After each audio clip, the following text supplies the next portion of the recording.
Welcome to the Ray Infinity Show podcast, everyone. I'm your host, Ray. This is episode number 76. And I got a guest here, someone who I'm a huge fan of, and someone who a bunch of my other friends who I do collabs with are fans of. I got Black Pegasus. How you doing, brother? Can you introduce yourself, man?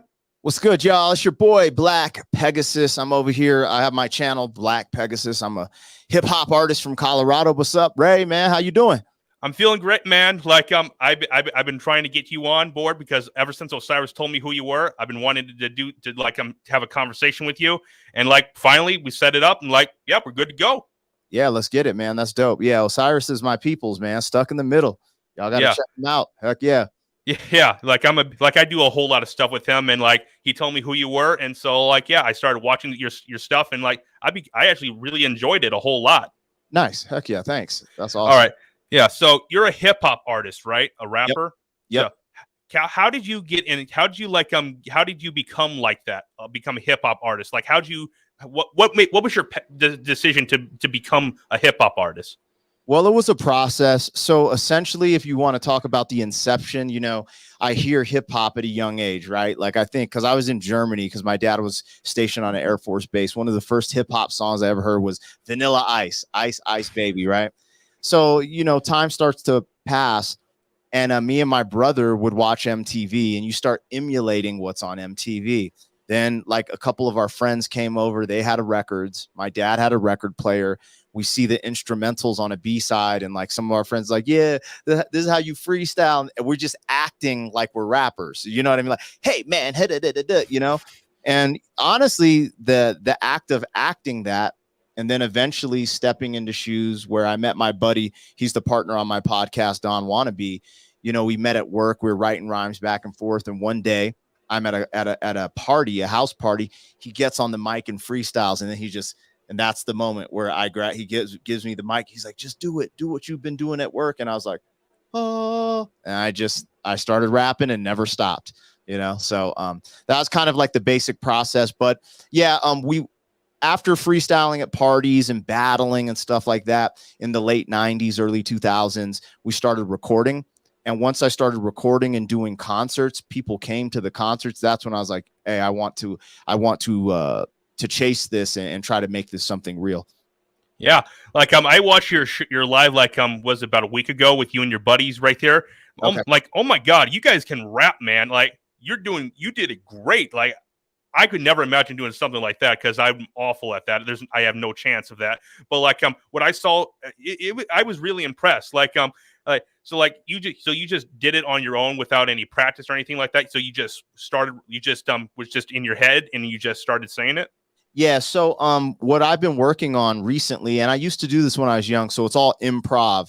So it's freestyle off of the top of the brain. So it's all in the moment. That's probably what you saw. Now I write songs, I sit down, listen to beats, write concepts, write hooks, record, and then put out music and albums. But on the internet, we do a lot of freestyle, which is just kind of off the cuff, just straight shooting from the hip, Yeah, it's really interesting stuff, man. So you have any records or anything like that out there? Yeah, man. Actually, I lost track. I think I have 12 albums out, maybe 13 by now.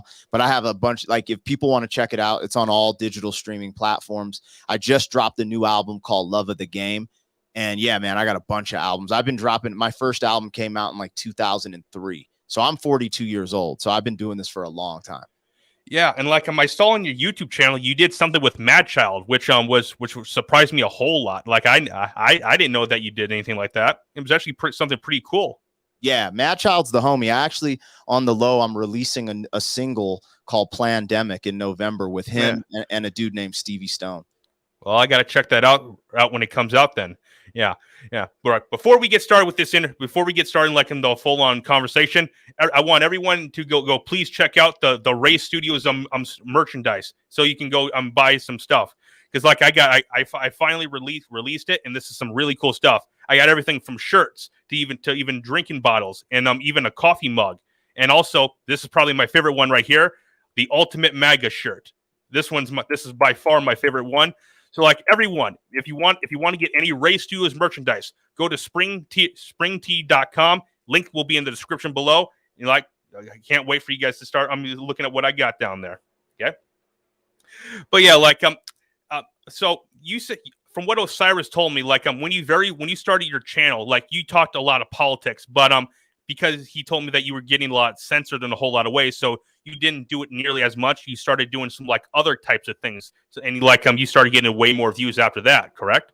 Yeah. Yeah. Yeah. So, I have always put music. I've had this channel for, I don't even know, 15, 17 years. And I've always put music on it because I'm an artist. I've always tried to blow up by putting out music videos typically. And I've messed around with vlogging and stuff like that. But me and my buddy have been wanting to start a podcast forever. So we're like, yo, let's just start it on this channel. And originally we were just, kind of started off talking culture war stuff. But as the pandemic got in full of effect, we started speaking out against it and speaking about it and, everything that we were seeing.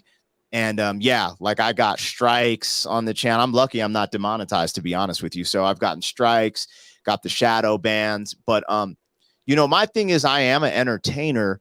So I always want to entertain. And even when we do our podcast, we're literally called the 40-year-old FUQ boys. And it's because we want to have a good time with it. It's like the dad garage band, they still go in the garage, play, talks, junk and have a good time. So that's the energy we like to present. But, the pandemic was deep and it was dark. And so, we talked about a lot of that stuff. But yeah, through that time, we would react to culture war stuff, but we started reacting to some hip hop stuff from time to time. And that stuff has really taken off on my channel, like immensely. Yeah. So like the pandemic for me, that was my red pill moment. Like I've told everyone beforehand, before 2020, I was blue pilled, and it took the entirety of 2020 and like January 6th for me to become like red pilled. Like, because I started noticing a whole lot of corruption and all this kind of stuff, and like I was like, I'm out. I can't take this anymore. I'm against this side right now.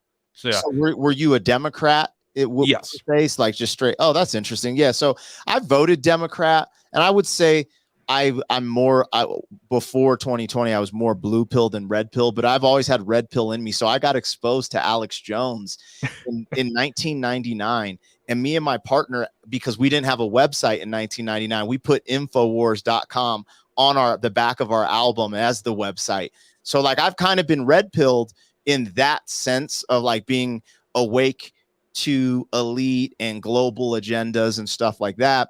Now, with my experience with, let's say, race relations or stuff like that, I definitely would lean more left. But as of 2020, I just got exposed to a bunch of red pill stuff where I'm like, oh, wow, like Thomas Sowell. I never even have heard of him. Larry Elder. There's a bunch of stuff where I was like, okay. So I feel like I leaned in super hard, right? And then now I'm coming back to the middle just a little bit from some of the things because I went so hard right. Now I'm starting to see little things from the right that I don't agree with. Now it's way less than the Democrat. The Democrat, I can almost not agree with anything over there. But I am coming a little back more to the middle where I can have a conversation with someone who's not too progressive on the left. We can have a conversation and kind of get somewhere. You know what I mean? Yeah. Well, like I said, I was a Democrat. I was liberal. My entire family is. Like I'm half black, as you know. I'm half black, half white. And obviously the stereotypical black person is a Democrat, is a liberal. That they always fall on the left side. Well, that's how I was until 2020. And then like I actually started moving away and became fully red pilled. And like it took it wasn't until after January 6th is when I became a conservative. And when I became a conservative, a lot of people, I lost a lot of friends, and because like well, I shouldn't say friends, I should say acquaintances, people I thought were my friends, and like even some family even turned against me too. So yeah, and like so now I'm a full on conservative. I'm still at where I'm at right now because like where I would say where I was before like 2020, I would say I'll be somewhere in the lines of Joe Rogan and Tim Pool. I'd say I'd be somewhere right there. Yeah. But now I'm somewhere like around where Trump is right now. Trump, or well, actually, maybe not even. Actually, more Steven Crowder type of person. That's I would say I'm more. I like Steven Crowder. Actually, he's tight. And also Steven Crowder, Michael Knowles, Ben Shapiro, Clarence Thomas too. I'm a huge Clarence Thomas fan because like as a black person, he's actually someone who I look up to a whole lot. And you see how the left has been demonizing him, basically threatening him, trying to get rid of him, all because he's a black conservative who doesn't fall under the stereotypical black person. Yeah, it's funny the black people they decide to prop up that work for them, for their agendas. I like Clarence Thomas; he's tight. Yeah, man, it's really interesting to see the culture war for what it is and the different things going on with politics. And you know, it's really ironic because my family is like Democrat, blue, but my family's hardcore Christians. So I'm like, the Christian values are all conservative values, all of them. I was raised, I was sitting here in 2020 hit, I was like, why? I asked my dad, I was like, why are you Democrat? The Democratic Party is so progressive right now. They go against all of your Christian values. And I'll bring up, and he'll just be like, well, but he's like that old ironic. This is what's crazy too. They would categorize like the Clinton Democrats, like from back then, a little more moderate, because like that's time ago. However, now we have the Clinton crime family, so it's just funny how things fast forward, because it used to be okay, like, yo, Bill Clinton is the man. He's the playing a saxophone, getting a BJ, like everyone's like, yay, and then, so it's really unique just to see how things change. But yeah, like I have these conversations with my dad, and he's like, he can't stand Trump, and I'm like, I'm giving him the red pill combos, like, yo, have you seen this with Judge Joe Brown? Like how, like, and when people say the white supremacy thing, I'm like, bro, ain't no white supremacist taking a black female model on a date and highlighting her to the world. That doesn't even align with white supremacy, but people are just going to be people. It is what it is. Yeah, they call people like Clarence Thomas or Candace Owens or Larry Elder, like they call them race traitors is what they is. So it's like literally you have to literally go to the bottom of the barrel because you have nothing to back it up with. So like literally all you're trying to do is you're trying to demonize people that just disagree with you.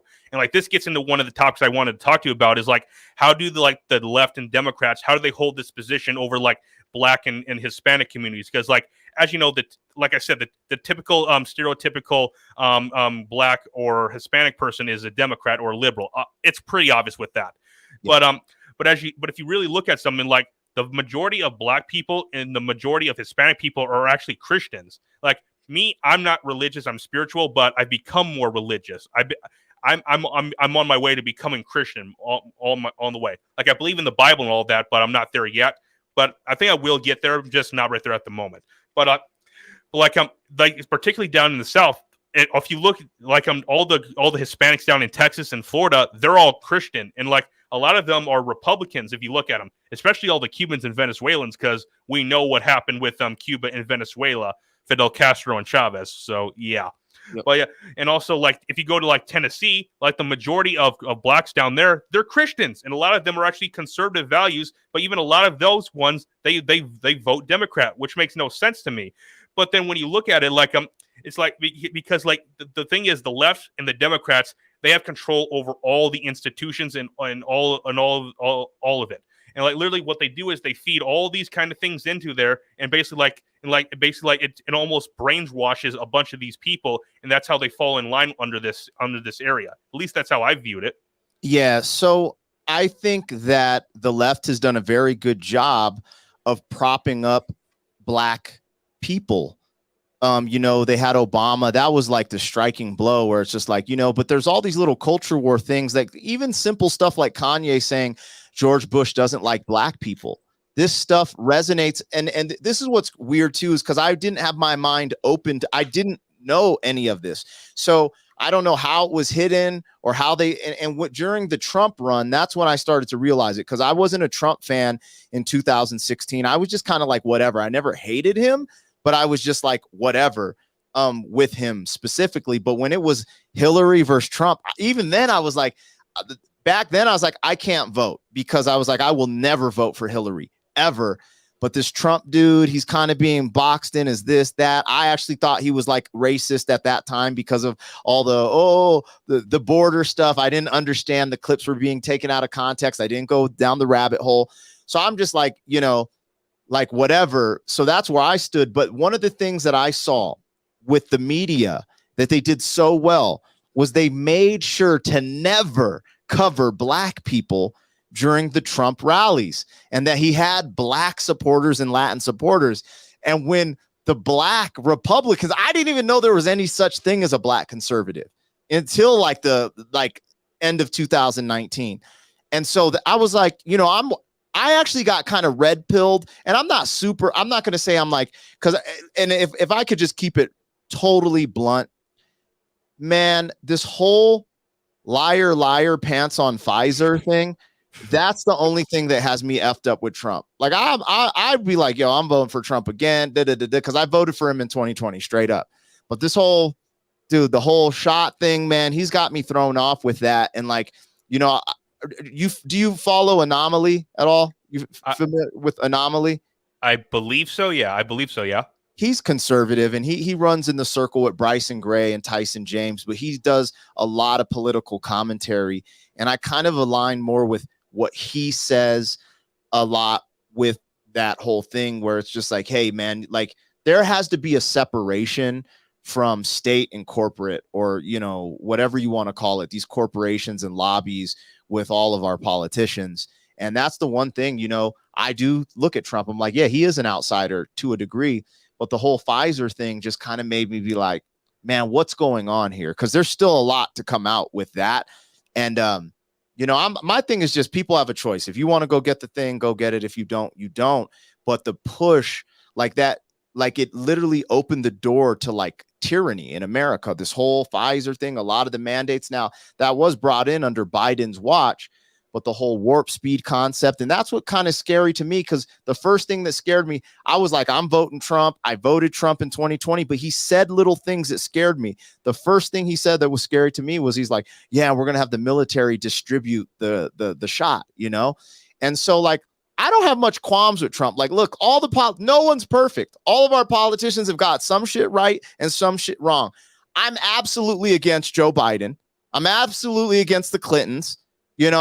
Going down and realizing in the past some of the things that Obama did, I'm like, dude, I can't even rock with him. So, there's just a lot there.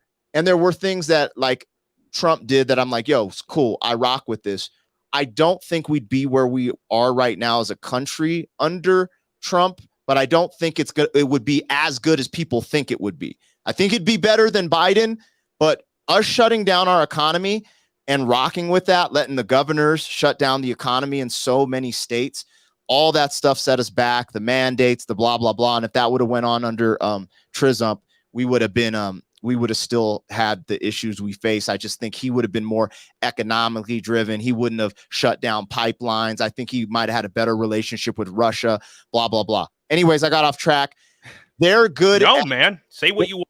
I brought you on here to have an interview and have a conversation. They've done a great job at not letting black folks know there's other black Republicans, and being conservative is okay. It's when I looked at the Republican Party or conservatives in general, it's like, yo, it's just some rich white racists. That's how when you're on the left, that's how it's sold to you, just some rich white racists. And then you're like, yo, actually, like there's a lot of blue collar workers. And then you see black and Latin, and then you're like, oh, and then you're like, oh, you subscribe to this ideology. And I won't go too in depth because I've gotten strikes on my channel, but let's just say when you start talking about the rainbow community, like I'm actually, I'm not against that community. I know I'm in rap. I know people from every community. So like even speaking on it, I don't even like speaking on it because I'm like, I don't feel like you should be treated or you should feel a certain way. However, when certain ideologies start getting pushed to, let's say, 5-6-year-olds in school, I am against that. And that's when I do start speaking, because these things are just too far in my personal opinion. So it's just like, it's weird because it's like, yo, I can have a gay family member or friend, but it's still like, it's really strange. It's just strange because I don't want them to feel like, yo, I'm trying to headhunt you, because the people we see on TikTok are different than the people in real life. The people we're seeing at some of these parades and stuff is different than what is in real life. So trying to juggle that for me recently has been the big thing. Well, I actually want to comment on the thing about Trump and Pfizer, because I actually do have a response to that. My response is like Trump. I don't think Trump necessarily had much of a choice, if anything, because take this for a moment. At the beginning of 2020, none of us knew what this would be. None of us did, because we saw what everything the media was saying. Like everyone was scared to death. I was, my family was. I'm pretty sure you guys were too, because no one knew what this was going to be. We were all locked in our homes, and then a lot of stuff happened. Okay, the thing in like the thing was like what was Trump supposed to necessarily do then? Like as we got further and further, because like if he had just like not done anything at all, they probably would have tried to impeach him just for that, like saying, "Hey, no, you are not trying to help the people. You're trying to get them killed. You're going to let them get them killed." Like he would have just gotten impeached again. That's pretty obvious what would have happened, at least in my opinion. So like I don't necessarily think Trump had much of a choice. And then plus on top of that, a lot of the elitists, what they have a whole lot of power. Like I think that they were intimidating, maybe even like possibly even threatening Trump in a lot of ways. Because like if he hadn't, because like here's the thing though, if he hadn't rolled these out, the Biden administration would not have done anything like this. At least I don't think so.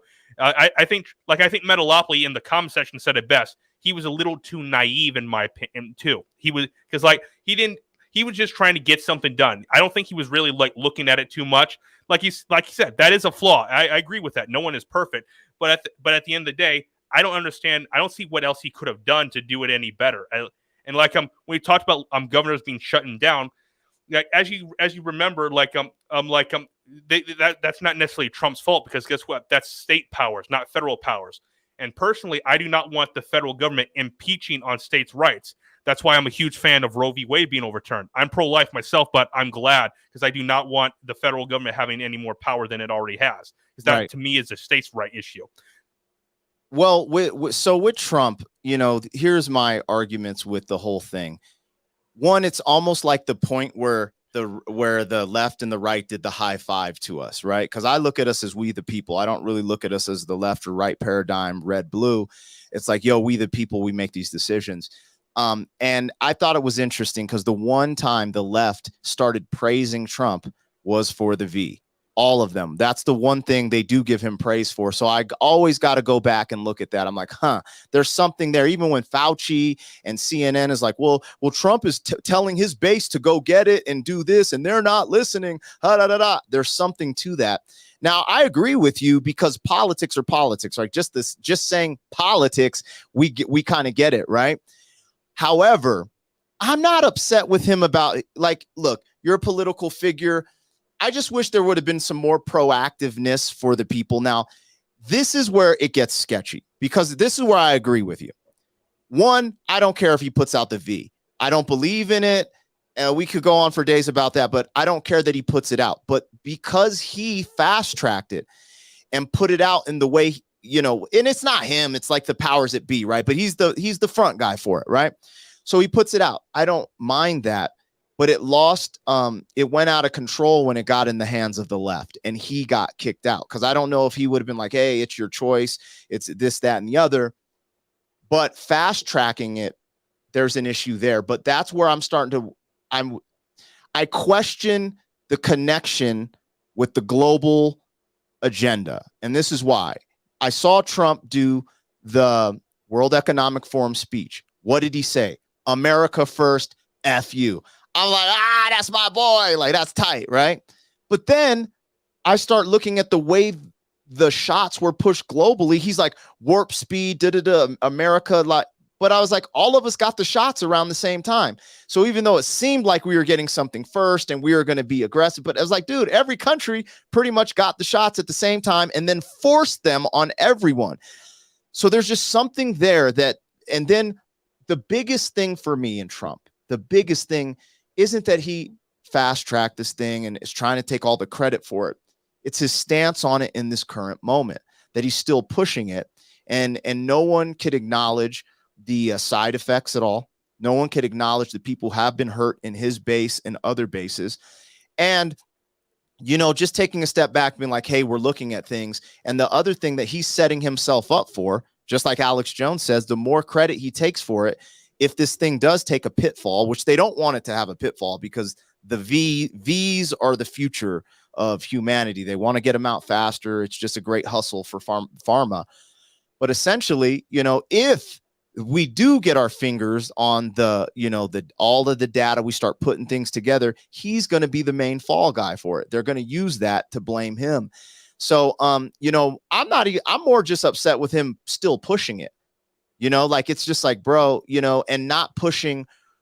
Like, I look at him, right? America first, make America great again. Like that's his demeanor. That's him. So for him not to be pushing, in my opinion, core values, which is freedom. So it should be like, A, we do have this V here. If people want to get it, get it. But I want you guys to know your freedom always comes first. These type of dialogues are the things that are going to help me like massage my shoulders. Like, all right, I'll calm down a little bit. You know, I just, you know, he's very aggressive with it, the way he tries to sell this thing to his base. And I'm just going to keep it a buck. In my opinion, I don't even know how to say this on YouTube, but kids should not have to get this thing at all. They like, unless it's the parents' choice. So for YouTube, we have to say that. Yes, it should be the parents' choice. Children, they should really be looking at this. And for people just to be pushing it at the level they are, I really like DeSantis and his, what is it, the health guy, the brother, the health dude in Florida who does stuff with DeSantis. He's like what are they called? He's like, you know who I'm talking about, though, right? I know who you're talking about. I want to say health minister, but that's, you know. Someone in the live chat, please let us know. I'm trying to figure out what it is. Yeah, he's like the health whatever of Florida. Health minister. Wait, no, that's not it. Yeah, no. That's just what I thought off top. But he's saying some real stuff. But at the end of the day, I'm not even trying to get into the dialogue of, oh, it's doing this to people or it's not. I'm just like, people need to have a choice. And if that was put first, I wouldn't even have a problem with it. But I know what's coming down the pipelines because I've been aware of this stuff before the Rona. I knew about this stuff. I have some stuff I'll tell you off camera because that will get us kicked off YouTube. But even my daughter, I think, if I'm keeping it 100% real, yeah. Well, back to where your point about the way he's pushing it right now. Like this is what is people from his inner circle have been saying. Like he thinks that this is his legacy and this is the only thing he can hold on to because he's never going to get anything better because of what happened to January 6th. Because the media will never let that go. The Democrats, the left, they will never let January 6th go.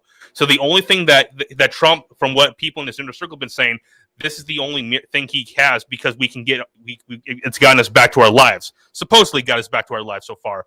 And for YouTube's sake, talk to your doctor. And like we said at YouTube, talk to your doctor. But he has been saying a lot recently that he thinks that it should be their people's freedom to get it. He has said that. It's not like he's been saying like I think he got booed. You know what I mean? He had to literally get booed by his base and some of his strongest markets. You know, campaigning the thing before he's like, all right, these people, because even he says it. This is what I love about Trump. He's funny because he's like, the word I can't say, like, because he knows his base doesn't like it. But he's like, that's where I'm like, yo, I rock with him. Because he's like, even though his base isn't feeling it, he believes in it. So he's telling you that he believes in it. And that's where I'm like, okay, that's the part of his personality I like. But yeah, keep going. My bad. But like I said, what I think at least he realizes. I think Trump realizes that I'm pushing it too much because it's going to get him in big trouble. He realizes that, but he realizes at the same time this will probably be his only legacy, the only thing good that will be remembered in the history books. Because the left, they are the ones who control the history. In the elites, they control the history books. They write down whatever history they want. Just like with World War, just like with all the world wars and all of these other things that we've gone through. The elites have been the ones writing the history books, not people like populists like you and me who are populists. We're not the ones who've been writing the history books. But unless we can find some way to take the country back, we can actually be the ones to write the history books. But who knows if that'll happen in our lifetime? Hopefully it does, but who knows? The biggest thing learned throughout this whole is in writing history. People have to get in control of the media and these platforms. And that's how you're going to be able to be a part. Because like if I had anything to do with it, right? Like one of the biggest things, Trump economy, that's his biggest claim to fame. Everyone, you know, people are just like, yeah, the Trump economy, the Trump era, that was, you know, we're all getting money. So I feel like that's going to be his legacy if they can push that, you know. You know, it is what it is. Like I said, I don't have too many qualms with him. He, you know, the way he's very polarizing and obvious, like he's not like, he doesn't act like a politician. I personally enjoy it because I listen to battle rap. That's what it reminds me of, him clowning to you should be in jail. Like that's like a battle rap punchline. I enjoy that, but I could understand why a majority or like a big percentage of America is thrown off by that. And they're just like, oh, I can't stand him. I understand that as well. So like, I feel like we're at this place where, someone with the ability to do things similar to Trump, but even go more populist, right? Like I'd like to go more populist, more we the people, but have that. What up, Osiris? Thanks for stopping by, bro. What up, bruh? But a little more political to it, so we don't have like the stuff that's going on in the streets with the culture wars. It's crazy. Like it really is crazy, and I'm like, is it? I don't blame. The reason I one time I tried to blame Trump. I was like, well, he's divisive and it's Trump. And one of my fans was like, bro, but what about the media? And I was like, you know what? This is a dance that they're playing, and the media plays to one side, Trump plays to his base, but they're so boom, boom, boom, their battlefront. It's not just like, because I was like, why'd Trump say it like this? He didn't have to do that. But then you start seeing how these things line up, and it's like this battle going on between him and the media, and he's just like, well, I'm gonna one up you. You know what I'm saying? And so like it's funny. I used to like kind of want to blame him for that, but I won't do that anymore. It a big portion of this is media driven. And then, there are some things he says that I don't agree with, where I'm like, like I thought that was funny, but is that good for our nation right now when we need Stormy this? Daniels? Like, bro, that was kind of wild, but hey, it is what it is. Yeah. Well, I did like what I would attest to, agree with you on, is something like that raises a huge question mark with what he's done, is like some of the candidates he's endorsed for 2022, like Dr. Oz being the biggest one, which I'm like, I didn't understand that whatsoever. Or Kevin McCarthy, he endorsed him. Like, these are people who are anti-MAGA, people who are against him. Why is he endorsing them? That makes no sense to me. Like, these are people who are part of or Mitt Romney and Liz Cheney types of establishment, and like, but he's not. But he's endorsing them, hoping that they get elected. I don't know if he's just buying into it. He's just too ignorant or whatever. But something's off there, especially with Dr. Oz, who has a lot of ties to the WEF as well.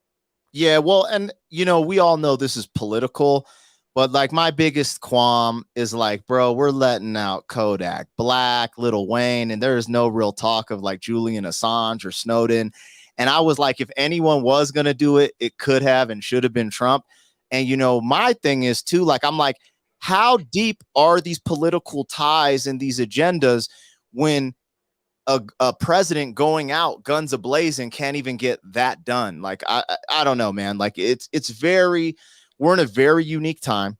And again, I'm not like super politics savvy. I'm just going off of the things I've seen in the last few years as I've gotten into it, because it knocked at my door front. Hey, you're not essential. You can't work anymore. You can't feed your family. This is why. I was like, hold on, what? And so I started getting more into politics because I never saw it at my front door like that. I was always just a hustler dude, rapping, making money, doing shows, doing my thing. So I never paid attention to politics, and I got put in a political suplex and had to wake up, So, like, I didn't really get involved in politics that much until 2020, really, till I started. Well, I take that back. I did in 2016. Like I said, I was blue pilled. Like, I'm only 20 right now, so I was only like 14 or 15, or I forget. I was like 14, 15 in 2016. I don't recall at the time, but like, I was actually buying into a lot of this kind of stuff right here. I was buying into the left. Trump is evil. He's racist. Hillary is the future. Like, she's good. Like, I apologize for that. Like I said, I was young. I was arrogant. I didn't have a lot of research. Like I said, I didn't do much research before 2020. Yeah. But then when 2020 came around, I started doing a lot more research, and then like I started looking at how the media was portraying a lot of stuff. I was like, hold on, this isn't true. Like when they talked about Trump being racist on the immigration thing, because I never really looked into it. I always just thought he was racist just for putting up a border wall. And then until I looked at what his position was, like what he's doing is he's stopping human trafficking and stopping a lot of these criminals from getting into our country. These people that just that just try to get to this country and try to actually kill people or sell drugs or do anything like that. And then like I saw an interview with CNN, which one was taken out of context that he did, because like it was actually a reporter when they were talking about the caravan coming up. I believe it was in 2018. I believe it was. And basically Trump was saying like he wants them to come into the country, but he wants them to come in legally. There's a process. I was like, this makes a whole lot of sense. Like I actually agree with him on that. I never even knew about this beforehand. So like that was part of the thing that made me realize Trump, he's actually a pretty reasonable guy. He's not some dude with the hood or anything like that. He's a pretty reasonable guy. Now he says a lot of weird things that are a little wacky, like the Stormy Daniels one calling her a horse face. So yeah, I still laugh at that all the time. It's hilarious. Yeah, but still though, like Trump was a really reasonable guy, and like I didn't vote in 2020 because like I was still in the middle of my red pill moment right there. I didn't know who to go for because, like I said, I was still in the middle.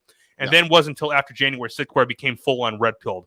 And then I was like, after that, I'm done. I'm out of this left wing culture thing. Yeah, I mean the vote for me in 2020 was very simple.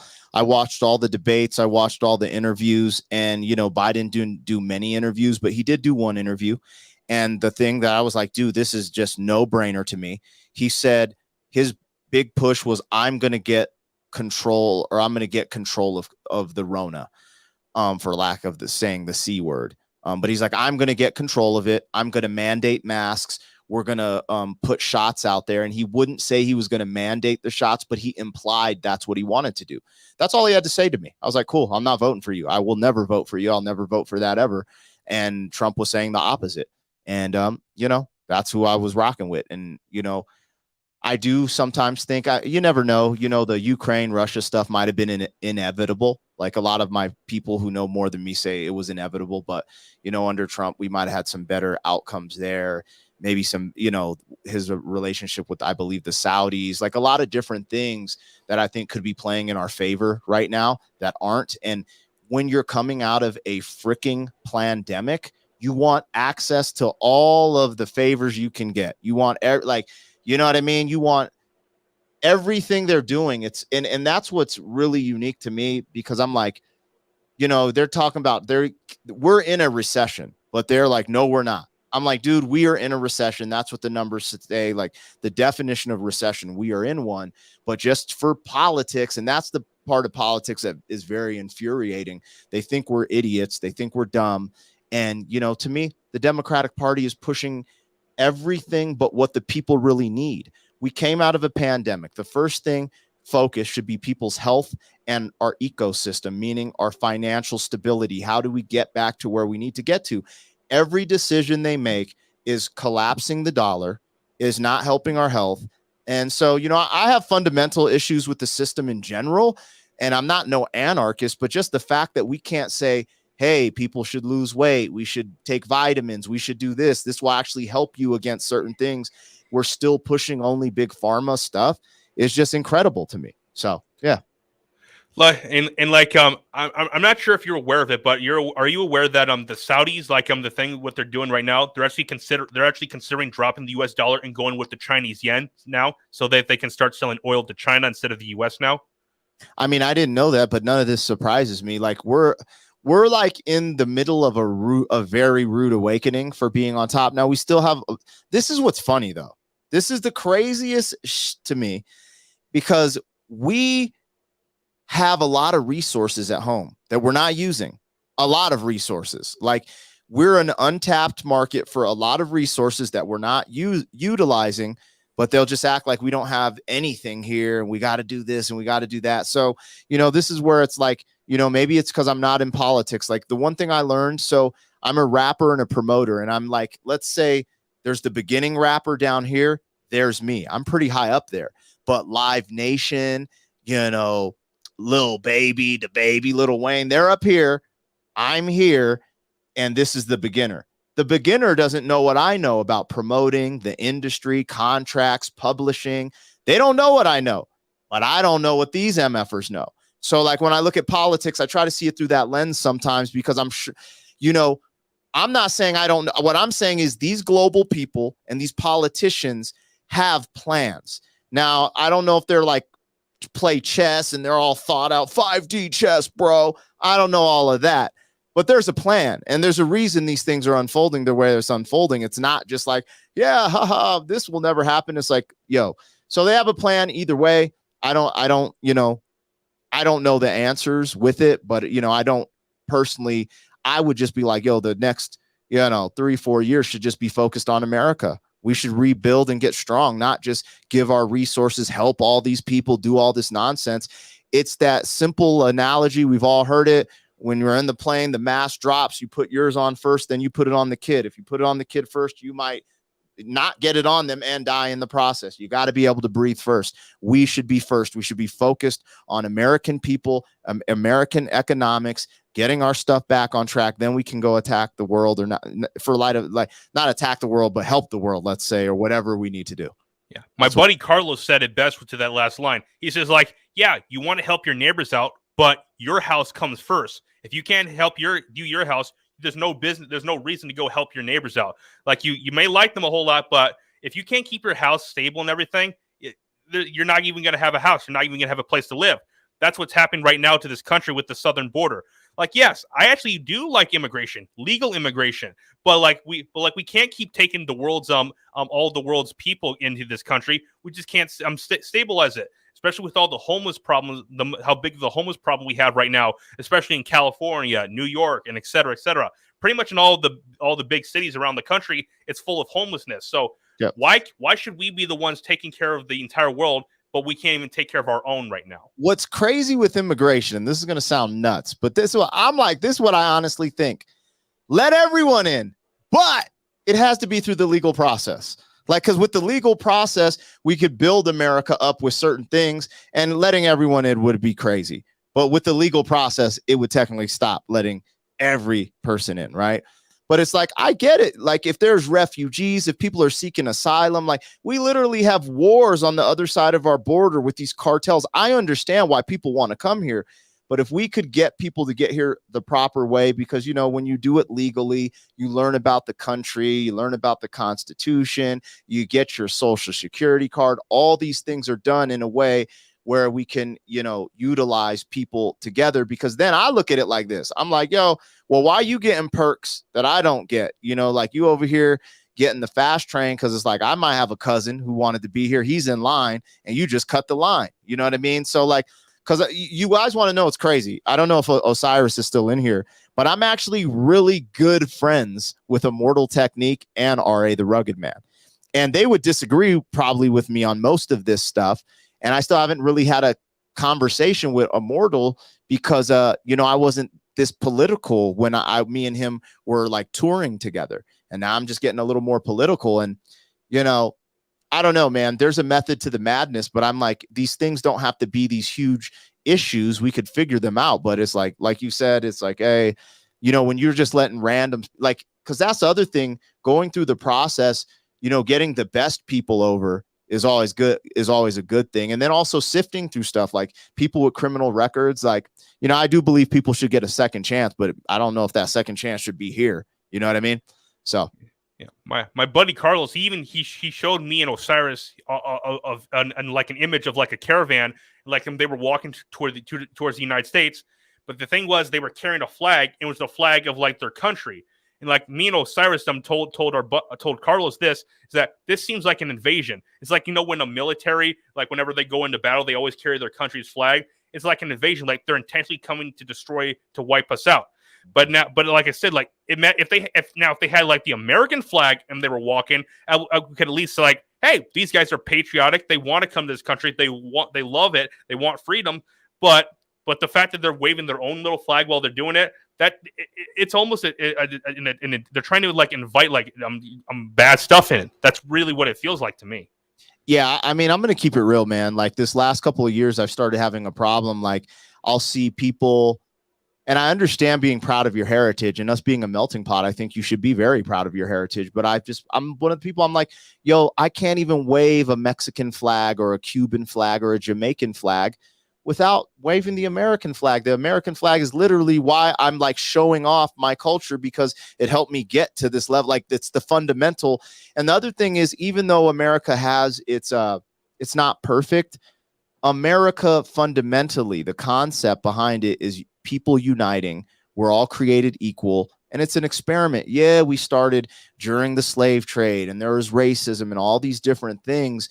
But the deep underlining principle and of what America's supposed to be, I'm not saying it's there yet, but the flag is supposed to represent all people, not this rainbow whatever. That doesn't just, oh, you throw a black and brown line, now it represents all people. No, the American flag, your representation is in there.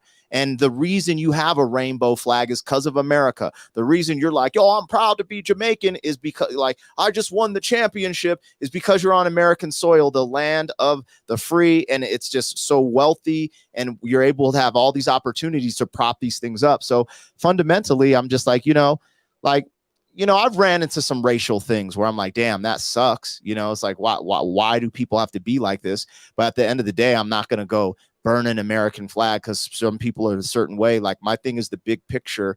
And also, I have to separate we the people from the government, because the government's supposed to work for us. But now the government works for the global elites and the corporations. They don't work for us. So like when I think of America and the concepts of America, I'm thinking of, we the people, all men are created equal, the Constitution, all these things, and a melting pot. At the end of the day, yes, this is a land of immigrants. And so, I know the left will use that and weaponize it like, yo, y'all are racist. This is a land of immigrants. Why would you do this? But it's also like, it's like all of these things in one, and trying to, get on the same playing field, because again, United States, if we don't get united, we will be something else. And I don't know where that's going to take us. So yeah, who, in your opinion, who do you want to become the president in 2024? Like, not who you think it will be. Who do you want it to be? Like, if you had to pick someone. Right now, okay, I'm struggling because I got two people on my mind. Oh, I know who they are.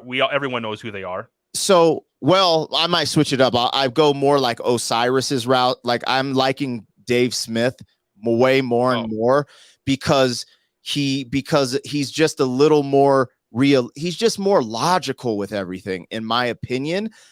There's certain things you can't agree with every politician, but the way he addresses things, especially the Rona stuff and the wars overseas, I'm like, bro, I'm all in. Now, is that relevant? I don't know. I'd lean into like a DeSantis type of character over a Trump, but I'll just keep it real. If it's Trump versus blue, I'm going to vote Trump. Like, that's just, but like, as a dreamer, you have these figures like a Dave Smith that pop up, or who was the man? Who am I? Oh man, I'm trying to think of the dude Dave Smith looks up to so much. Ron Paul. Yes, yeah, the Pauls, right? But Ron Paul, and it's just like, these were, when you go back and listen to what they were saying when they were running and doing stuff, and you see what's happening now, you're like, bro, like, it's just going to continue to happen unless we, like, I feel like Trump was the first huge disruptor, and that disruption made America dope. Like, I mean, it woke a bunch of people up. The fake news media is probably the greatest term invented in the last, 20 years. It woke a bunch of people up. People are like, yo, what's going on? He was a disruptor, and we had a great economy. And I don't really care about, like, I'm like, dude, people want to be happy. Be happy. You got to be able to make some money and live with your family. That's what we all should want, like, so that, that's where I'm at. But yeah, like, I would like a Ron Paul, Dave Smith type of character who could kind of get us, like, disrupt things and get things on a better playing field get away from all the corporate global agendas. Is that even reasonable? Probably not. So, like, if I had to lean into something, I would lean into DeSantis first. I do think DeSantis is like baby Trump, but I just think he's better. He's more politically savvy. Like, I feel like he could get more people on board from the left than Trump. That's just what I think. But, like I said, to be real, I would have just said Trump. If he wasn't on this Pfizer train crazy, I would just be like, dude, Trump, let's, get another disruptive 4 years. F it. Let's see what happens. Let's get on the roller coaster. That would, but I'm just like, yo, man, You know, I just the whole Pfizer thing, like, because he took money from Pfizer too through his campaign, like $1 million. And all this stuff, it's like, well, you're a billionaire. You're not taking money as the president. Why you got to take it from Pfizer? Like, it's like, bruh, that stuff that's leery to me, bro. Like, it really is, because all that stuff, when it starts getting into the swamp, it all starts connecting, bro. And so that's why I just get a little, like, hey, man, Yeah. Yeah. Well, when you're talking about Dave Smith, like, he has a 0% chance, because here's the thing.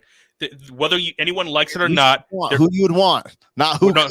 That's why I mentioned him. Yeah, I know that, but like, I'm gonna get to who I want to. I'm in a second, but I'll just talk about the Dave Smith thing first. There's a 0% chance, because whether anyone likes it or not, we have a two-party system. And that's never going to change. It never will, because Libertarian Party, in my opinion, and I've told Osiris this beforehand, he doesn't like it, but I still say it. To me, the Libertarian Party is a joke, because it'll never have any chance of winning anything. Like, it has no chance of doing anything in the future, now or ever. I think that's pretty obvious, at least to me. Now, because especially but if it was possible, let's say for that, I still would not. I wouldn't go with Dave Smith, because I'm conservative, because like, I'm more of a traditionalist. I have a lot more traditional values. So in that kind of area. So I would actually still go with Trump, because here's why. Because I would actually want 12 years of conservatism, because being a conservative myself, I would want Trump, and then in 2024, then after that, I would like to get 8 years of DeSantis to have 12 years of conservatorship, because I'd rather have 12 years versus 4 years, in my view, or 8 years, I should say, because if Trump doesn't run, DeSantis would probably be the candidate, almost guaranteed, because like, and we don't know, he still might run regardless, even if Trump runs. Who knows about that? But like, right now, I'm just going by a logical answer. I'd rather have many more years of conservatism than fewer of them. But that's just me, though. So check it. I definitely would prefer more conservatism over progressiveness, because we will go off the rails if we continue in this progressive manner. There's some girl just got hit with a volleyball from some trans person. Men playing girl sports is crazy. The fact that we're here right now, that's where I'm just like, okay.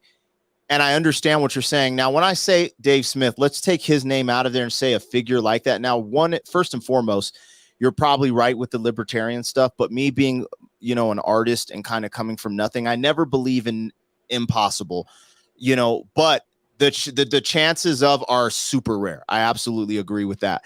I wouldn't say impossible, but this is a two-party system. It's built this way for a specific reason.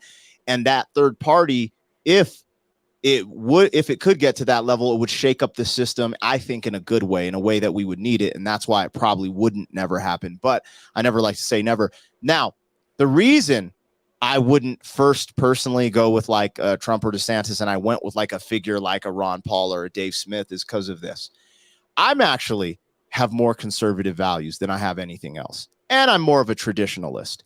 However, I started to realize in the last year that it can't always be about me and my side. It has to be about Americans. So if I'm really putting Americans first, and when I say America first, I need to take some time to remember there's other people that aren't conservative. And how do I fit them into this playing field? Even though they might not agree with everything or love everything, I think that is going to be the test of a true leader who kind of embraces both sides and like, hey, I lean this way, but can I bring in some of the left? Have enough values to bring in like a Bill Maher and people who are logical on the left. Because like with Trump, it's just like, bro, they can't rock with him. But there are some Republicans who are like, this ain't what I want, but it's not a war.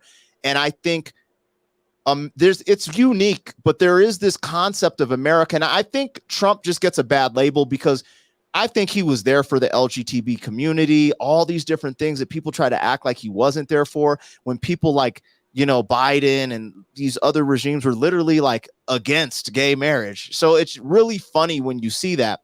Now, I'm not here to push those agendas at all, because again, I'm a traditional person and conservative person. But when we think of the concept of America, the land of the free has to come first. So if this is a free land, I want people to be able to be treated that way. And I don't want, this one side like, yo, this is a land where I'm okay with atheists and the rainbow community. This is freaking America. Awesome. Do you? That's what makes America dope. So like I'm like I try to balance those things because I feel like that's where we're at right now, where if you do have traditional values, you see where the progressive side is trying to push those on you, and it doesn't feel like America. It's like, oh, this is mandated. You have to do that. I'm like, when did this, what part of America is this? So when I say stuff like that, that's kind of where my head's at. It's like trying to think of the overall picture and more than just my side. But, me personally, I would gravitate to that as well, more so than I'm not trying to do another 4 years of progressive freaking green earth climate, blah, blah. Like I'm straight on all this stuff, Yeah. I respect your opinion on that. Well, I'm being conservative. I just go with, I go with my values where my values align with. And like when you were mentioned, like appealing to everyone, go down to Florida. DeSantis in there is appealing to everyone. He doesn't care whether you're a part of LGBT or whatever. Or he just wants to leave the kids out of it. Just do whatever you want to. That's what's going down in Florida. Same thing in Texas. And I think coming from a conservative view, he has a lot of libertarian elements right there. But DeSantis, he's more of a traditionalist like everyone else is. So I think DeSantis would be even better than Dave Smith in my opinion, because that's just how I view it. And plus, he has a lot of the same values that I have. I agree. I just, when things were rolling out, DeSantis did some interesting things at the beginning of the pandemic. He changed it up. But if I remember correct, he shut some things down. His shutdown was pretty gangster at first. Like I was watching something on Breaking Points, and they were breaking it down. And so he changed once he started seeing the data and stuff. He switched it up. But again, it would depend, because this is my issue.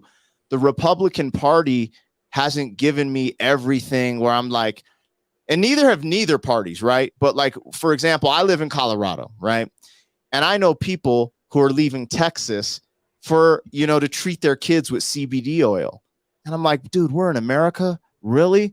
You're like a refugee for CBD oil? Like, we got to get some things, you know what I mean? So like, there's things I see on both sides, and I'm just trying to have my mind open to it. Now, I was just saying on some like fantasy island stuff. Reality, I would lean, like I said, I'd lean towards a DeSantis first and then a Trump second. But if everything's said and done and it's Trump versus the blue, it's simple. It's a simple call. We've already been through the blue. Like, ain't no one rocking with this. Trump is the better choice. Yeah, this is my proposal. And I still think this will probably happen, even though everyone's saying it will never happen. But this is what I believe still will happen.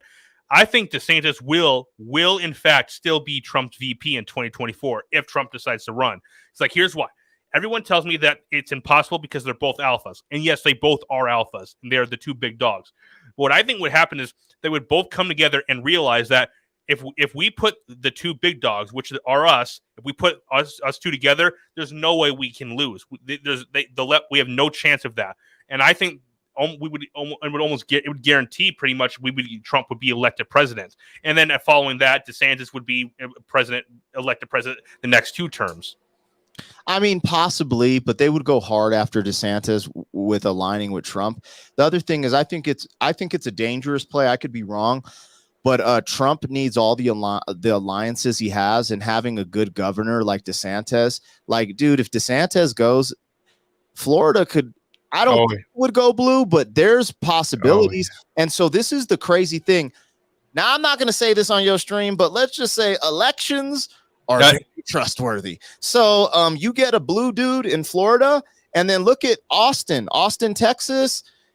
Texas could be suspect at some point. Like, bro, Texas and Florida was our last saving grace when it came to freedoms in America for a lot of things during the pandemic. And those things led the way through the world, because people were posting footage of Yo Gotti concerts where there's like 5,000 people and the whole world shut down, and Florida's having sold out shows, and people in Canada are like, what the fuck? Look at this. Like, what's going, and like they literally led the way. Like, we might still be locked down if some of the things in America didn't happen the way they happened, because these people, I don't know.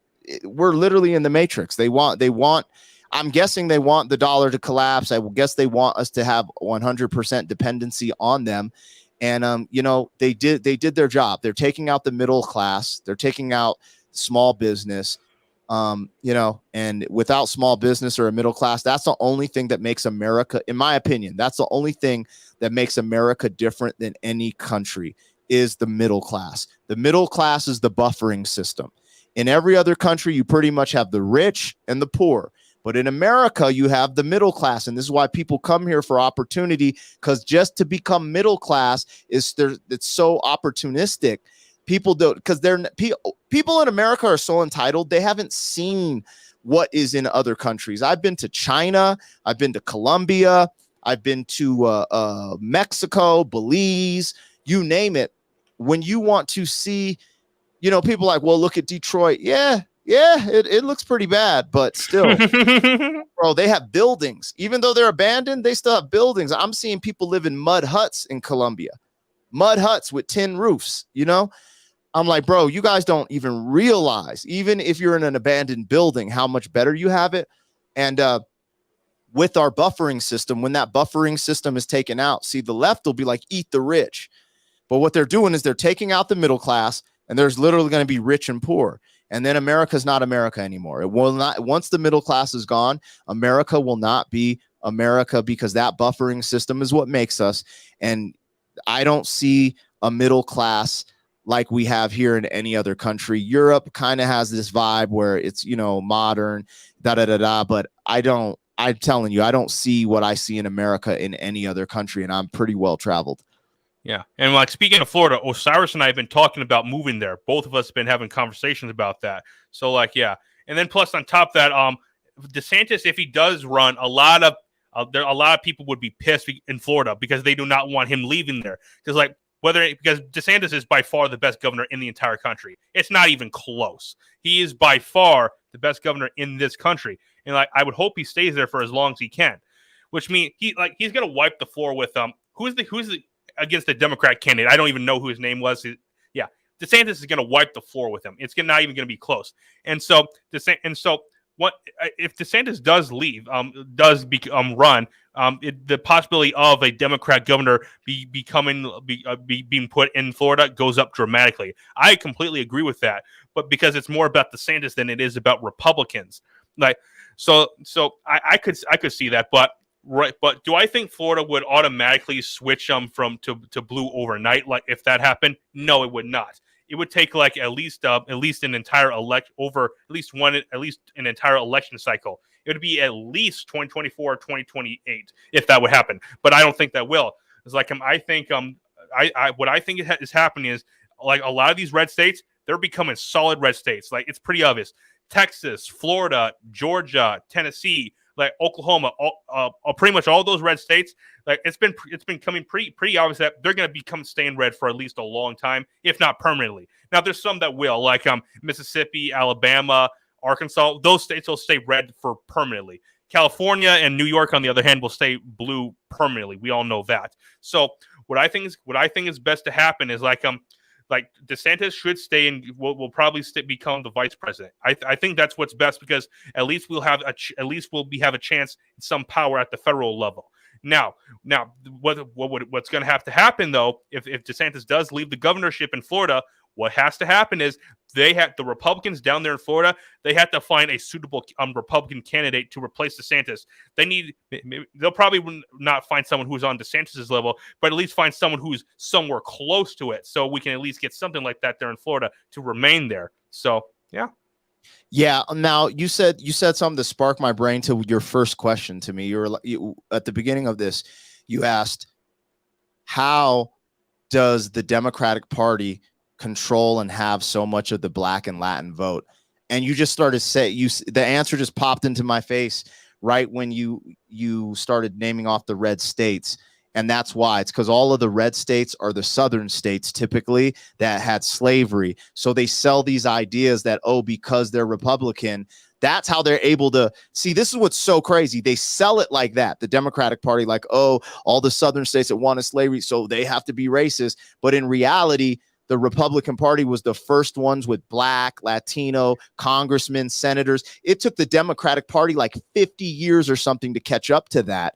And so it's like, bro, over 100 years actually. You didn't even have representation in your own party for how long? So it's just interesting. But you started saying red, and it started popping up in my mind. I was like, okay, there's the answer. That and all the other stuff we talked about earlier on the stream.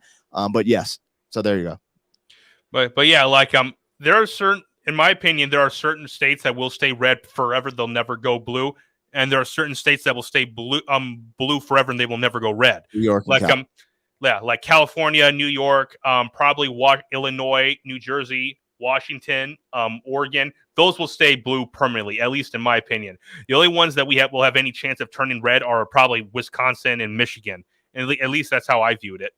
Like, yeah. So, during this election, man, watching those states light up during the ballots and seeing where all the ballots were going, like you're like, man, Trump woke a lot of people up, bro. And what's crazy is Biden is waking more people up. That's the gift of Biden, because he's just the gift that don't stop giving. He's such a moron. He's so sleepy. Like it's crazy. We got a drunk driver at the wheel of America, straight up, and it's waking people up, and like, they're going to have to do a lot of shenanigans to get another Biden in. So we'll see. Because people are awake. They're like, dude, what is going on? Like, this dude's running our country. What the? It's a clown world right now, for real. Yeah. Do you think Sleepy Joe is going to run in 2024? He just said something recently that he's going to, or something. Like, he's wild. Look, the Democratic Party doesn't want him to run. Yeah. You know? They don't want him to run because it's mad confusing, because they're like, yo, he might be the nominee. Like, they need someone hot. They need a Bill Clinton in his prime. They need a Obama. They don't have that, and they don't know where to find it. Motherfuckers talking about Big Mike might run. I'm like, come on now, dude. Like, that the Democratic Party doesn't have anyone hot. Like, they just don't. They really don't. And that's what's funny. These people, like, just keep it real. Who do the Republicans have other than DeSantis? Like, let's just take Trump out of it, because we all know he's hot. He's hot fire, Yeah. But after DeSantis, you got the same old shit. Like, like, if you take anyone from the Republican Party versus the Democratic Party that's not Trump or DeSantis, we do not know the outcome. It could go either way still. But with, like a DeSantis or Trump, like, they should win, especially after this horrible 4 years. We're what, 3 years in, bro? Ain't no one feeling this, and we're not getting on track. No one wants to go through this another 4 years. Yeah, I'm sick of living in clown world as it is. So yeah, like do you think how much do you think he's gonna even make it to 2024? Do you honestly think Biden will? Bro, I didn't think he was going to make it 2 weeks, so I have no comments. I thought my man would be like, you know what I'm saying? All right, y'all, peace. That honestly, I did not think. I was like, dude, he's too old. Like, he's wretched. Then when he got the Rona 4 times, or how many times did he get? I'm like, this dude is bulletproof, bro. Like, what? Like, this is crazy to me. I didn't expect him to make it this long. I was like, bro, everyone's talking, oh, Kamala's about to be our president. Yeah, here we are. I'm like, this motherfucker is a Terminator, bro. Yeah. Ryan said something that's made an interesting comment right here. Newsom is hoping for that bid. Yeah, I think there's a strong possibility Newsom will run and it will be the Democratic nominee in 2024. I believe that. There's going to be a strong possibility. Yeah, Newsom's a younger dude, handsome. He says everything the left wants to. Pelosi's nephew. Yeah. So, he could run. I don't think when Newsom gets in a debate with a Trump or DeSantis, I just don't think that's the smoke he wants. Newsom is great talking by himself and doing these little press conferences. He's great at regurgitating things the left wants to say.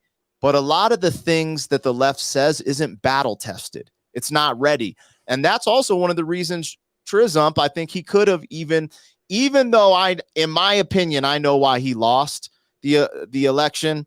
We'll just leave it at that. But what could have even gave him more votes, his first debate with Biden. It was a train wreck. It was like the stand down stuff.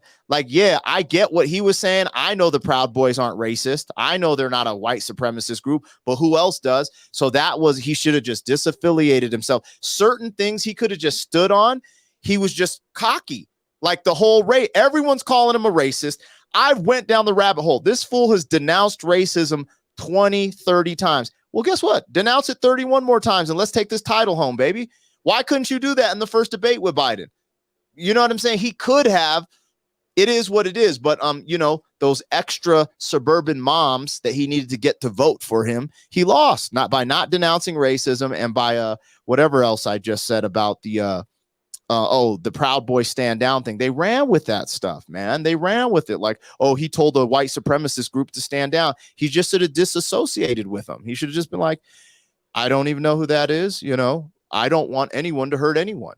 I am not like, you know how politics are. And then what's funny is after the first debate and after all the BS, then he gets, charges it down. Well, like he toned it down after J6. He has toned it down. He still talks a little bit. And that's what I'm like, bro, it should have just been toned down for the debate or played it a little bit better. Like he was just in my opinion, too cocky. I thought Biden didn't have a chance in that debate. I'm eating popcorn. I'm just like, this is going to be amazing. Biden held his own, bro. Whatever drugs they had him on, he did his thing. Like I'm not like he sucks. Well, but I don't think he held his own in that debate, at least to me. He didn't. Dude, Trump should have destroyed him, and he didn't. I think he did actually because Trump edged him, but I was just like, bro, like you're dealing with Sleepy Joe. But now that things have come out too, the laptop stuff is more like available. Like that stuff hits harder if you go back and watch it now. But they stifled Trump with the social media stuff. Like that's true too. And maybe if I go back and watch it, maybe I was just I remember Trump's campaign was so lit. Did you see the like Street Fighter thing where he's like jump kicking Biden? It's like finish him. I'm going into the debate ready for that. You know what I mean? So I was just a little let down, but it is what it is. Yeah. What I think something that would be hilarious though, like I actually would get a popcorn and a beer, is that if 2024 DeSantis does run and Newsom does run, I will be watching those debates while eating popcorn and drinking a beer because that one will be hilarious right there. Because like Newsom has no chance against DeSantis, not even a little. He's not really that quick on his toes with his rebuttals. And I think DeSantis is good, but Trump is great. When it comes to rebuttals, Trump is great. He's really good. Yeah, like DeSantis, in my view, he's just a younger version of Trump. At least that's how I view it. Yeah, and he looks up to Trump, man. Like you remember some of his first commercials, like his little kid is in the dude, like he loves Trump. Like it's almost overshadowing in a way where Trump can kind of little brother him. That's where it's kind of like but yeah, man, for sure. So yeah, like I personally, I still think it will be Trump in 2024, at least in my opinion. But before we get to that, what do you think? What do you think about the midterms coming up in the next few weeks? Like, do you think Republicans have any chance of taking back the House and the Senate, or at least one of them? I mean, they should. I think the momentum's in their favor. When you have people who lean left, like a Joe Rogan, and they're like really big upping, the right. And same with like a Tulsi Gabbard announcing herself leaving. I think this changes the dynamic. And I think Bill Maher's waking people up. And I think people are going to vote. I think people are going to come out and vote red. I think, they talk about this red tsunami, red wave. I think that's more likely. And if that doesn't happen, I call bullshit at the polls. But that's just me. Because I'm just. From everything I see, people are pretty charged up. There's a lot of nonsense going on still. So, yeah. Well, here's what I think will happen. I think for sure, what I am 99% sure. I don't want to go to 100% just in case it doesn't happen, but I'm 99% sure the Republicans will take back the House. They will get a super majority in the House. Like they'll pick up anywhere from 40 to 50 seats. That's just my view. And now with the Senate, that one's going to be a little tougher. What I think will happen is Republicans will gain a majority in the Senate, but they'll only because right now the Senate is at 50-50, 50 Republicans, 50 Democrats. I think Republicans in the Senate will pick up one seat, maybe two. They'll So pick up 51, 49.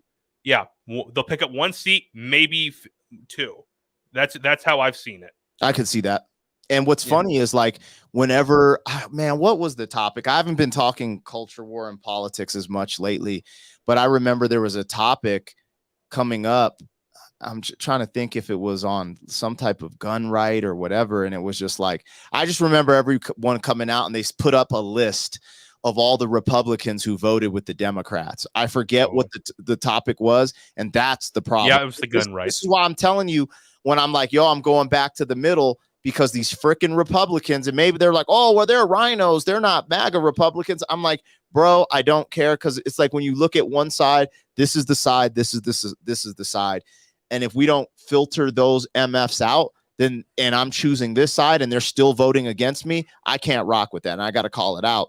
And I forgot what it was. I think it was maybe some type of gun stuff. It was the red flag law one. Yeah, remember? Yo, the red flag. Cause like, I'm like, bro, like F y'all red flag laws, bro. Like that's just more intrusiveness. And the intrusiveness is just, yo, they be trying to sell it like it's some, like it's not that big. It's just like a background check. The hell it is. And I think I watched Crowder break it down. And if he broke it down correctly, I was like, dude, I agree with you, bro. So, but at the end of the day, my thing is like, I don't know, man. It's very simple. It's like, okay, so a criminal breaks the law and now law-abiding citizens pay the consequences. Where in the hell in the world does that happen? Where this motherfucker steals, so I'm going to take the innocent man and cut off his fingers.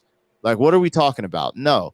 And we got bigger problems than that. As a lot more mental health than anything, especially in America, because, we have all this wealth entitlement, but with that wealth and entitlement comes unhealthy, right? Like we have gluttons. We have some of the biggest populations of obesity, morbid obesity. And then now you're seeing the mental health stuff because you're seeing like, you don't really hear like, and chemicals in our food.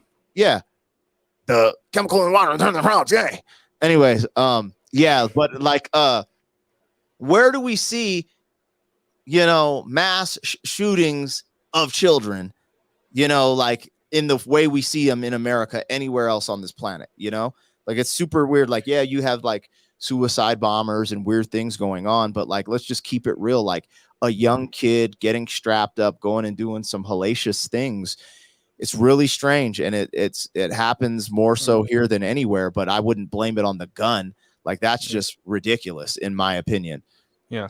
So, do you think we can like come to terms with these radical leftists? Like at least find some way to live together. Do you want me to be honest? Yeah, I want to hear what your full opinion is. No, but we can with the moderate left. The progressive left, no. Just like you can't with the radical right, because there's a radical. That's what people have to remember. Yeah. On each side, there's a radical part. There's going to be some fools who are straight up down with some nonsense on the right, But it's just like I don't expect them to get along with the radical left, and I don't expect even myself. Like I'm the type of person I can talk with someone on the radical left, but bro, like I'm not. My daughter is not going to be exposed to, let's just say, someone with male genitalia acting like a female in her bathroom, in her sports, competing against her. When that time comes, they're going to have, I'm not even going to say that. I'm not going to be dealing with that at that level. Let's just say that. That's not happening to my daughter.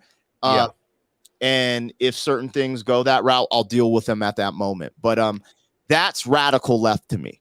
And if you can't get over that, then I can't agree with you. But moderate left, where they're like, yeah, no, I see that. And, the moderate left is going to also agree with, like, even though I don't agree with abortion, they're at least going to agree with late-term abortion is crazy. See, there's a moderate side of the left and a moderate side of the right where we can get along. Hey, man, that sucks. I don't believe in abortion, but look, we are in America, and I don't want the government to tell you what to do, just like I don't want them to tell me what to do. It is what it is. I believe it's, a child's at conception. So to me, it's more than just, I'm just, we need to leave it to the states. That's why I don't want the federal government having any say in that. Yeah. At the end of the day, there's a lot more going on with people when it comes to abortion and stuff like that. Because a lot of the people a lot of the women are at a certain age bracket and a certain money factor, and they have multiple abortions. And that's another thing. It's like, I don't agree with it at all, but I'm not here to judge you. I'm not God. So I'm not here to judge you, and I'm not trying to have the government come down on you either. And I am traditional when it comes to that, and conservative. But at the same time, it's hard for me because I do believe at conception there's a life there. I think that's obvious. I think biology and science would agree with me on that point, and I think people on the right typically would be like, well, then we're protecting lives. And I do agree with that. But there's just a part of me where it's like, yo, we're so far gone in certain sense to keep America together as this beautiful place. I'm like, where can I meet? I struggle because I think of like Sodom and Gomorrah when I start talking about this stuff, because when I think of it as like, yo, this is a little life form. Yeah, we need to protect that. I struggle saying, hey, I'm pro-life, but you go do what you want. I'm not your judge. But in reality, I'm not their judge. I'm not the one scraping it out. God is their judge. I want you to look in the mirror and be able to live with what you're doing. Stop saying it's a cluster of cells. It's not a life. It's not all this stuff, and deal with that. So you can either ask for forgiveness or deal with the consequences of that. That's my stance. And that's how I have to kind of do it, because I do feel like a lot of things get lost when you start going ham against people for their decisions, especially when you think of the principles America was built on, which is freedom. And that's freedom of a religion, expression, and all these different things.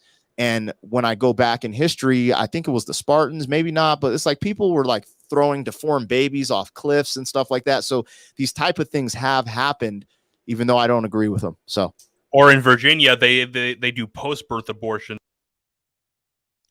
Oh,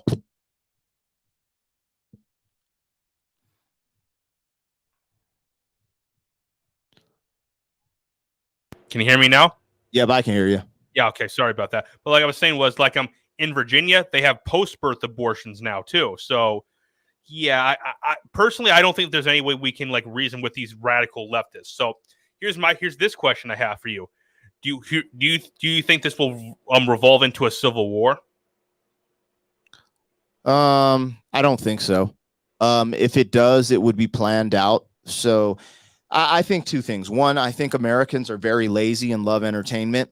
And so I train Brazilian jiu-jitsu. I've done martial arts most of my life. My dad was in the military. I understand the concept of like really, like I used to wrestle, like I used to run track, like going through that mental place of sacrifice to win or for a certain outcome. And a lot of Americans haven't faced that, let alone bleeding, going to war, the worst part. Like, because people don't understand, there's fighting and then there's violence. See, people don't understand, like, you could be the best fighter in the world, but someone who's more violent could potentially beat you. Violence is different than fighting.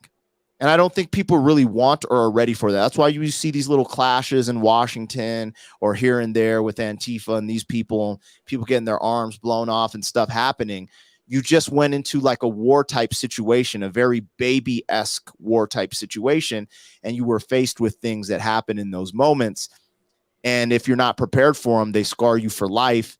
And typically they scar anyone for life anyways, but like in a different way. And I think people think they're ready because of their emotions. Their emotions bring them to the streets and like, I'm going to do this, I'm going to do that. But when the switch is flipped on, there's military veterans and people who've already gone out and done that at a very high level that aren't going to put up with that. And so if we did have some type of civil unrest, it could get very bad because we have the most amount of guns in our country. And I believe it would get so bad that then that's when these alliances with, the whoever wants to come in and take over or be a part of America would come in and be like, oh, we need help. Because, you got to think, like with Vietnam, it was a guerrilla war. And we have so many resources on the land of America. Imagine civilians fighting civilians and civilians fighting the military and the police. It would be utter mayhem. that people are not ready for and they don't want, and it would last a very long time because we have a ton of resources, we have a ton of water, we have a ton of food, and we have a ton of people. So if it really got that crazy, someone else would have to come in and intervene. They'd have to bring in some like NATO or, who knows that, China sneak its way in here. Like you'd be surprised. So one, we don't want that to happen. No one wants a bloody revolution. No one's ready for that. We all have kids. If you have kids, you don't even want it. Think about just like, when we light up the in commemoration for our country on the 4th of July, you're seeing all those fireworks and you're just like, damn. Sometimes you got to close your eyes and imagine those being bombs and you being scared for your life and your family, and you want to protect them, and bullets whistling by your head, and remember what war is like and what we've had to do to get here, and that we don't want to go back there. So that's what I think is key. But anything's possible. I don't think it would happen because I think Americans are too sedentary. Like there are some hostile people, but that's a small percentage. Antifa and this and that. It's such a small percentage. Most of the people are working jobs, gaming. They're on YouTube. They watching Netflix. You know what I mean? So I don't know. I think America is very sedentary, and we see that within the, like our obesity rates. That's the other thing. Some of these brothers who are gun toting, like really got their arms down, super overweight. And it's like, bro, like in a war, you got to run. You got to do a lot more stuff than just shoot a gun. So like people don't, I don't think they're connecting all these things and all our technology. People start flying little drones with little, bro, it's wild. So I hope that doesn't happen. I don't think it would happen because I think Americans are very sedentary, and I don't think people really want that to happen, but it is possible. And if anything, this is what I think. If it did happen, it'd be orchestrated. They want the right to do another J6, except for it to be violent. Once they can get the right to do something violent, they will have the right and the reasoning to start locking us up, putting us on no-fly list, doing this. Well, he voted for this person. We got to put him on this little list. We got to watch out for them because anyone who did this, and then even us who went against the mandates. I went to the DC march against the mandates, with all the doctors and everyone, went to the Capitol, and, I went there. But, people like me who's just for freedom of choosing what goes into your body and certain things, now I'm a target. So that's what they really want. They want to decapitate the right and the notions of it so they can start moving towards all of the agendas they want to push forward, which is the green, all of the green stuff. They want full, no holds barred, electric everything, blah, blah, blah. A certain reset too. Yep. Mm-hmm. They want to collapse the dollar to a degree at some point. Install this digital coin. They want social credit system. Social credit system goes along with that. And with that comes, pushing more of these progressive ideologies, let's say, that kind of wrap around the rainbow community, so they can push that heavily. Then when you go against it or don't agree with it, it docks your social credit score, etc. So, I mean, there's a lot there. So, well, I think one or two things will happen. One of two. I think we're either going to get to a civil war, or if we don't, one thing will happen to prevent that: a national divorce. And personally, in my opinion, I think that's the best option: a national divorce. The only thing, I thought beforehand maybe we could do like a convention of states, but then I realized hang on right here. When you do a convention of states, it's pretty much the entire country. The left gets a huge say in that. They would come after the First and Second Amendment, especially the Second Amendment, in a convention of states. So that would just put that at risk. So I think a national divorce is the best option, in my opinion, where red states and blue states go their separate ways, and we create our own little governments. That's the only way I think that the only thing we can do to prevent violence from happening. Because I would rather have that than actually go to war and having to run in the streets while firing guns at each other. Yeah. The problem with the divorce is the divorce technically would turn us into like Europe. So look at Europe as it was America. And then, so for example, if Europe was America, then it's like, oh, Arizona is France and Colorado's Italy. And you see what I'm saying? Like it's all separated, but it's right next to each other. cool, but we haven't been in that type of environment where there's certain borders and all these things. And with the guns in the country, knowing that the blue states don't want guns in their state, and it's going to be interesting. There's going to be a lot of things that will, like, it would literally be like, there's these borders where it's Texas like just builds a border wall around the entire country. Really, it's like, yo, Texas can have guns. Colorado, we don't want guns anymore, but you can smoke weed.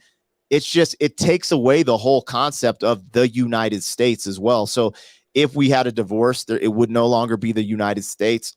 I don't think it would work because of a lot of the technical, us being so close. Think about all the borders you'd have to have, because like these states and the way the highways are, it would be very, very interesting and tricky. I don't know. I don't know if that would happen. I don't think they want that to happen. What they want America to fall in line with the global agenda, all of America. And if we have red states, then they won't fall in line with the global agenda. And that's currently the problem, in my opinion. And I think there's a big part of the Republican Party that wants to ride with the global agenda. They all benefit from that global money. So I think that's a concept of something where, it could, that's a possibility maybe, but I'm less likely to that, because essentially what they rather have us have is have a civil war and then take over and just go into the global agenda. That's what, at the end of the day, they want us to be aligned with the rest of the world. And this is also, I'm not even going to get into Russia stuff, but they want everyone to be on the same page. Let's just put it that way.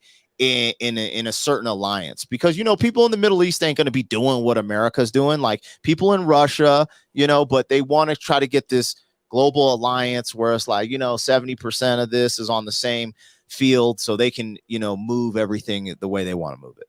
Yeah, but like I think the national divorce is the only way that our freedoms can be preserved. Because guess what? In the future, I think we could get to a point where we're like red states will not have any voice or any say in anything. So that's why I think a national divorce is the best situation to do.